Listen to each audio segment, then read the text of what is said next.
Olá, alunos! Seja bem-vindo à nossa terceira aula. Nós vamos falar hoje sobre as correntes filosóficas sobre a aprendizagem. São 3 correntes: o inatismo, o empirismo e o associacionismo. Vamos lá? Bom, você viu então até aqui que a nossa disciplina se ocupa de investigar os conteúdos de ensino. O que ensinar, além disso, os objetivos desse ensino, por que ensinar, e os métodos de ensino, como ensinar, bem como suas finalidades mais amplas, ou seja, qual a importância que o que está sendo ensinado tem para a sociedade, de forma que o aluno efetivamente aproveite a escola como meio de inserção e interação social e econômica. Perceberam a importância da nossa disciplina, né? Bom, relembrando na aula anterior, nós vimos um pouquinho da trajetória histórica da didática, ou seja, alguns autores, né, principalmente da Europa Ocidental, que nos guiaram ao longo da história do ensino, que nos influenciaram fortemente nas ideias de educação do nosso país, né? Muito também por conta da educação jesuíta, que praticamente tomou conta de um grande período histórico da nossa educação, ok? Nós vimos então propostas, teorias de ensino que foram a gênese do pensamento didático, certo? Nós vamos ver agora um pouquinho das ideias de como o homem aprende que nortearam a educação ao longo dos anos, certo? Se nós pensarmos, né, na nossa sociedade, há muitas ideias diferentes entre as pessoas do senso comum sobre como é que o homem aprende, como é que acontece esse processo, como é que ele se dá, ok? A nossa disciplina, no seu curso de pedagogia, vai esclarecer um pouquinho de várias concepções de aprendizagem que vieram ao longo do tempo e que influenciam até hoje o pensamento educacional, ok? Bom, é importante também frisar que você deve aproveitar as nossas aulas ao máximo para que ultrapasse as ideias de ensino e de escola do senso comum, ok? Como eu disse, há muitas formas de se pensar como a criança aprende, mas nós vamos nos basear na disciplina de didática do curso de pedagogia em conhecimentos técnicos científicos que ao longo da história se fortaleceram comprovadamente, ok? Então, por que é importante você conhecer essas diversas formas de aprendizagem que o homem pensou? Para que você, em sala de aula, faça boas escolhas, né? É muito importante para o pedagogo, como professor, saiba como é que a criança aprende, as teorias mais importantes, para que você consiga ensinar efetivamente, certo? Como as pessoas aprendem, então? A resposta a essa pergunta pode determinar suas escolhas didáticas e a relação pedagógica. Pense bem, dependendo da forma como você acha que o conhecimento acontece, uma técnica de ensino, um método de ensino vai favorecer a aprendizagem ou não. Ok? Bom, historicamente, as teorias construídas acerca de como se aprende podem ser agrupadas em 3 blocos. Então, são 3 categorias importantes das ideias de como nós, seres humanos, aprendemos. São eles o inatismo, o empirismo e o associacionismo, ok? Vamos pensar um pouquinho sobre o inatismo? O inatismo parte do princípio de que todas as características que definem o sujeito nascem com ele. As pessoas nascem com mais ou menos potencialidades. O desenvolvimento precede a aprendizagem. Alguns nascem mais desenvolvidos que outros. Imagine então, gente, que o inatismo acredita que a inteligência, a capacidade de aprender é inata, ou seja, vem com a gente no nascimento. Bom, essa teoria tem como seu primeiro representante o filósofo Platão, daquele que nós já falamos na aula anterior. O Platão defendia que aprender significa desenvolver os dons com os quais as pessoas nascem. Assim, o meio social não tem influência no desenvolvimento cognitivo do indivíduo, ok? Nós nascemos com essa cognição e essa inteligência, isso segundo o inatismo. Bom, atualmente, gente, quase não há pesquisadores que defendam essa teoria. Isso porque ela foi muito utilizada para justificar atos discriminatórios ao longo da história. Bom, ela embasou a ideia de que pais pouco instruídos passam essa herança aos seus filhos, mesmo que tivessem crescido em outro contexto, né? Muitos grupos étnicos, inclusive, foram discriminados ao longo do tempo por conta dessa ideia, né? E de outras coisas, claro. Não há evidências científicas que justifiquem essa teoria. Entretanto, essa ideia de que nós nascemos com uma inteligência, né, e que alguns nascem com mais e outros com menos inteligência, ela é muito arraigada no senso comum, na sociedade como um todo. Você já escutou, por exemplo, alguém falando, nossa, essa pessoa tem o dom para fazer isso, ou para ser professor precisa ter dom. A ideia de dom é a ideia de que nós nascemos com determinada habilidade para fazer algo, certo? A maior crítica que a gente pode fazer a esse tipo de crença é que, se o sujeito nasce com determinadas características de forma inata, então não é possível mudar. O meio, portanto, né, o que seria o meio? As influências sociais, a educação, a família, o contexto social, político e econômico não interferem no desenvolvimento cognitivo da pessoa. Entendem por que atualmente o inatismo é praticamente descartado? Né? É praticamente impossível pensar hoje em dia nessa forma de aprendizagem. Então, vamos comigo na tela gravar uma frase que sintetiza o que eu disse para vocês até agora sobre o inatismo. O inatismo acredita que todas as características que definem uma pessoa estão presentes no momento em que essa pessoa nasce. Aprender seria, portanto, estimular as características que já existem. Bom, a segunda categoria das formas de aprendizagem que se tem conhecimento até hoje veio aí com o empirismo. O empirismo, veja, é a contrapartida total do inatismo. Por quê? O empirismo acredita no outro extremo. Ele acredita que nascemos sem saber nada e que as estruturas cognitivas da inteligência vão sendo construídas ao longo da vida. Quanto mais experiências vivenciadas, então, mais informações acumuladas. A aprendizagem acompanha o desenvolvimento e não vem depois dele. Percebemos aí que agora a gente partiu para outro extremo. Para os empiristas, a inteligência, então, é algo completamente construído, de fora para dentro, ok?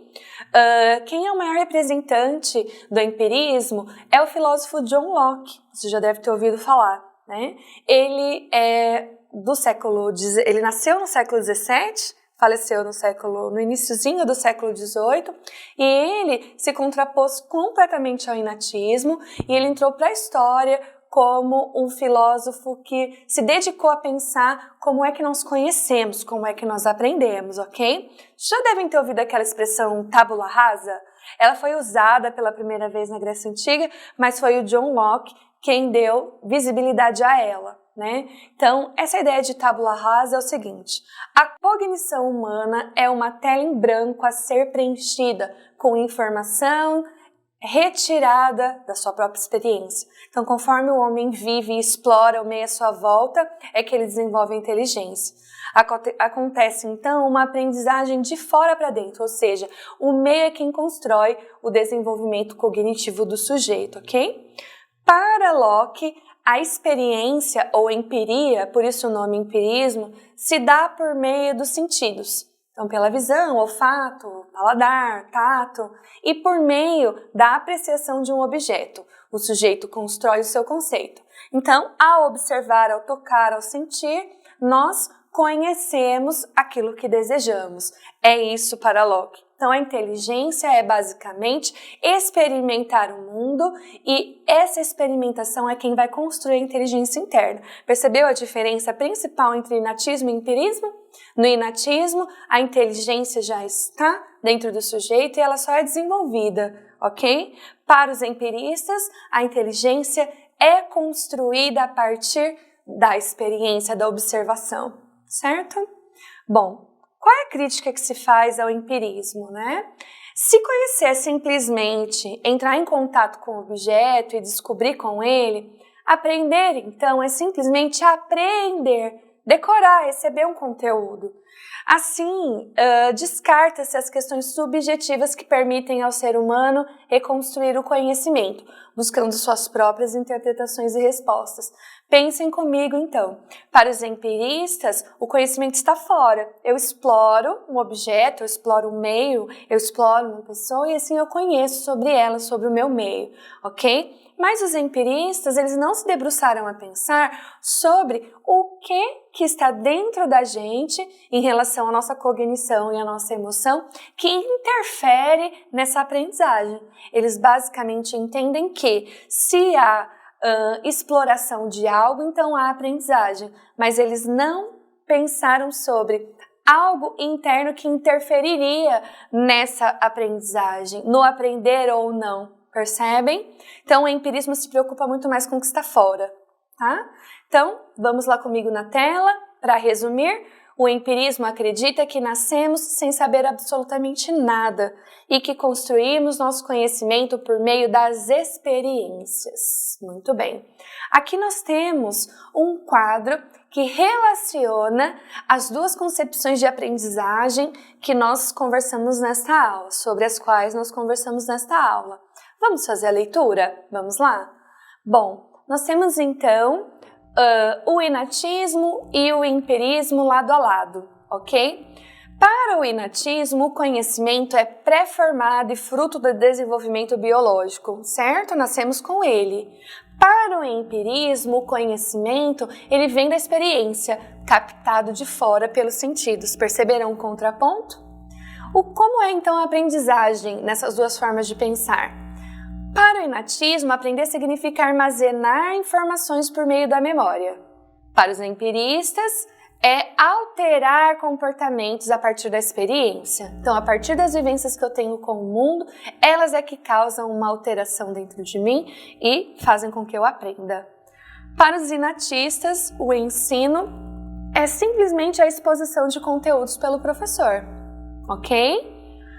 Já que já somos inteligentes e só precisamos absorver, já nascemos com o nosso cognitivo desenvolvido.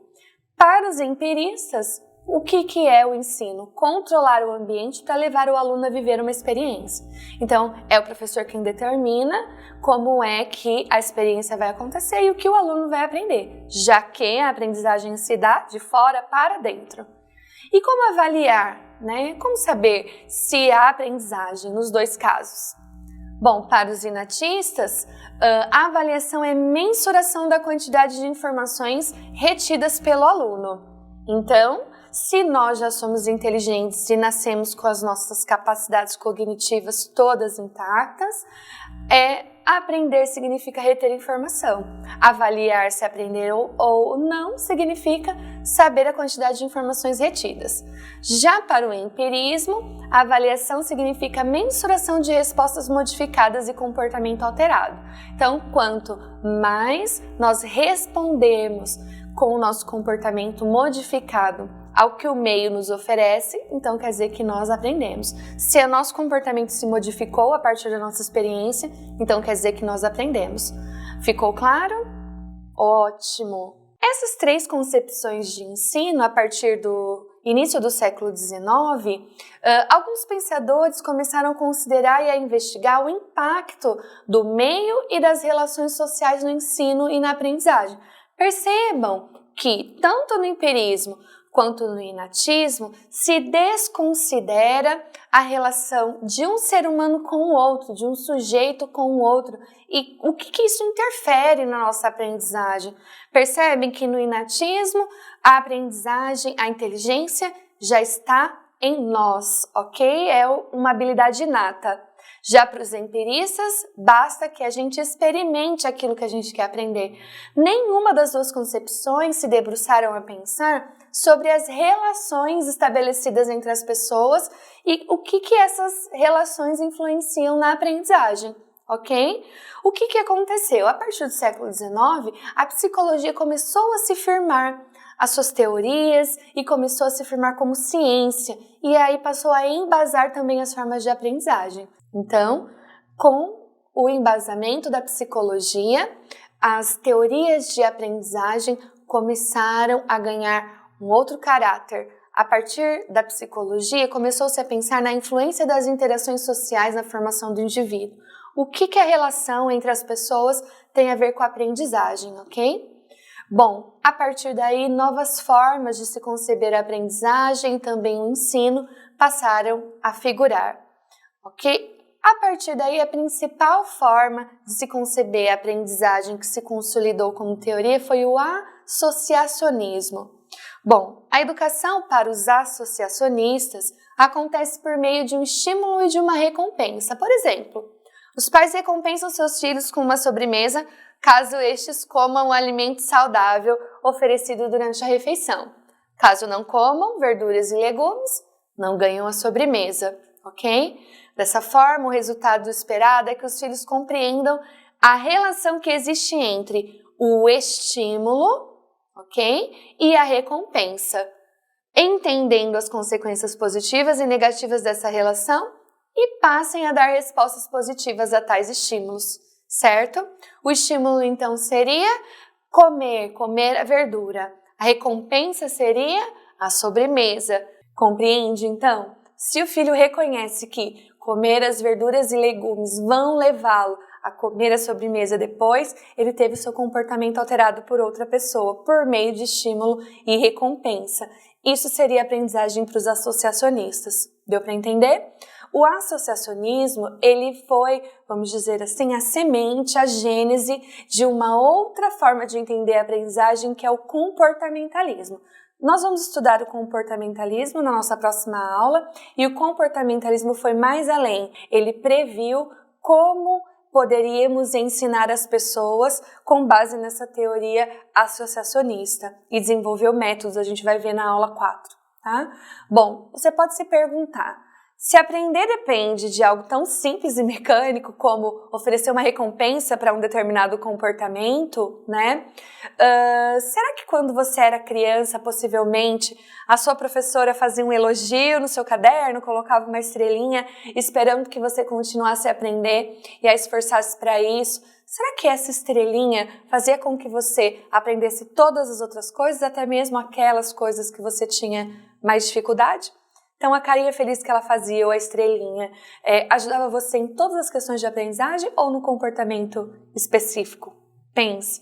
Provavelmente você deve estar pensando aí em algum comportamento específico, como caprichar mais na letra e tal, né? Então, mesmo séculos depois dessa formulação teórica sobre como aprendemos, né, por meio aí de estímulo e recompensa, ainda há pais, professores e psicólogos que se orientam pela concepção associacionista de aprendizagem, que é a mãe do comportamentalismo, ok? Será que uma recompensa é capaz de mudar completamente o comportamento e o pensamento de alguém?